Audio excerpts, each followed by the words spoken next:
la GECAMINE qui en veut à la DG Calèche Kand. Diane Corner insiste sur un calendrier électoral complet et enfin l'après-Koya Diallo se joue. Ce sont là les titres développés au cours de cette revue de presse. Mesdames, Messieurs, excellentes conditions d'écoute à vous tous. Bonsoir. Fausse alerte à la GECAMINE qui en veut à la DG Kalinde Kand, s'interroge le tonnerre. Dans son argumentaire, les bi-hebdomadaires d'information générale et d'investigation renseignent. Dans son argumentaire, les bi-hebdomadaires d'information générale et d'investigation renseignent. La générale de carrière et des mines GECAMINE que dirige de main de maître messieurs Calèche Kand depuis 2010 est sortie du coma dans lequel elle était plongée après la période faste de la Deuxième République. C'est si grâce au management de développement de son numéro 1 et de tous ses collaborateurs qui œuvrent tant au conseil d'administration qu'au comité de gestion pour une ambitieuse politique d'investissement visant à retrouver une production de minerais forte et concurrentielle. Il est vrai, affirme le journal, que la production minière qui autrefois avait atteint près de 500 000 tonnes de cuivre long, faisant de la GECAMINE la première firme productrice de cuivre au monde et assurait 60% du budget de l'État, était tombée à 17 voire 10 000 tonnes ces dernières années. Les efforts menés sous le leadership de la DG Calèche Kand ont permis d'améliorer cette production qui est remontée aujourd'hui à 40 000 tonnes.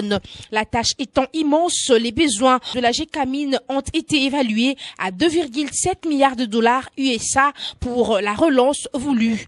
Cela exige des réformes profondes et des sacrifices énormes sur le plan social. La GECAMINE recherche un montage financier avec des partenaires pour dégraisser un personnel jugé pléthorique à ces jours et qui constitue un lourd fardeau pour cette entreprise.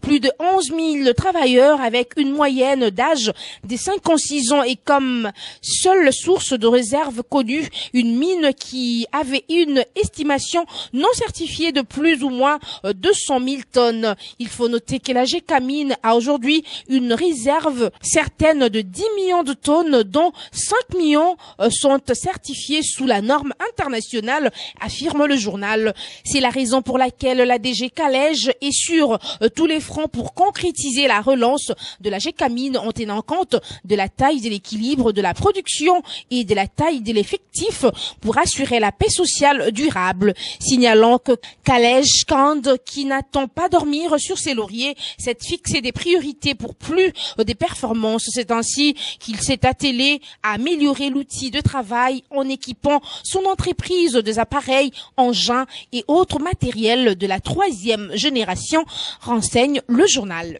Changeons de chapitre avec la prospérité qui s'exclame. Kinshasa-Londres, Diane Corner insiste sur un calendrier électoral complet. Hier, en la résidence britannique à la Gombe, Diane Corner a réaffirmé le vœu de son pays d'œuvrer pour la transformation de la RD Congo en une nation prospère et durable. Peu connue, certes, mais tel est pourtant le secret de la politique britannique en RD Congo. Elle l'a dit devant plusieurs invités réunis à l'occasion de la fête d'anniversaire de Sa Majesté, la reine Elisabeth II à Kinshasa. C'est la raison pour laquelle, en étroite collaboration avec la France et les États-Unis, nous usons de notre position au sein du Conseil de sécurité pour confier à la MONUSCO le mandat efficace dont elle a besoin. Voilà pourquoi nous accordons aussi notre appui politique au travail tout à fait exceptionnel du représentant spécial du secrétaire général des Nations Unies, Martin Kobler, voir un pays stable et prospère. C'est également la raison pour laquelle nous appuyons les efforts de l'envoyé spécial Mary Robinson et les autres envoyés internationaux dans leurs efforts visant la mise en œuvre de l'accord cadre d'Addis Abeba, et c'est la raison pour laquelle nous utilisons notre réseau diplomatique en RDC, en Afrique, à New York, au-delà et ailleurs. Encore une exclamation avec Forum des As pour boucler complètement cette revue de presse. Équateur, l'après-Koya Diallo se joue.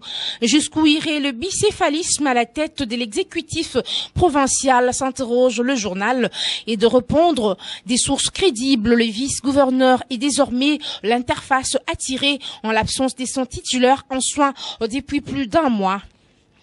La situation politique à l'Équateur semble s'améliorer, affirme le journal. Plusieurs faits le prouvent. Les derniers, l'option prise par le gouvernement central de lever très bientôt la mesure portant suspension de l'Assemblée provinciale. C'est l'un des sources la très attendue décision de l'exécutif national préalable à la reprise des activités de l'organe délibérant de l'Équateur ne serait plus que question des jours, sauf bien évident enjeu politique majeur qui viendrait bouleverser la donne.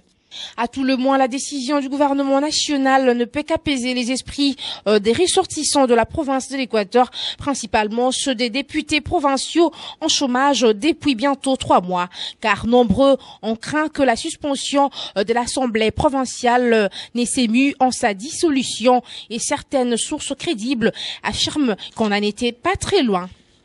Toujours en ce qui concerne l'évolution du microcosme politique de cette province de l'Équateur, considérée par ailleurs comme la plus instable de 2 quinquennats du président Joseph Kabila, on apprenait hier que des mesures importantes seraient dans les pipelines de la très haute autorité du pays.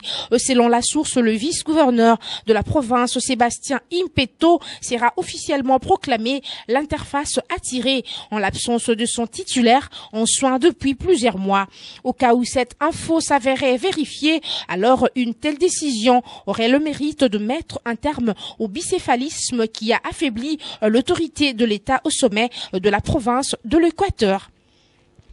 C'est tout pour cette revue de presse, mesdames, messieurs, bonsoir. C'en est donc fini pour cette revue de presse. Merci à vous de l'avoir écouté. Retrouvez-moi demain pour le compte de la revue de presse. D'ici là, bonne soirée chez vous. Merci.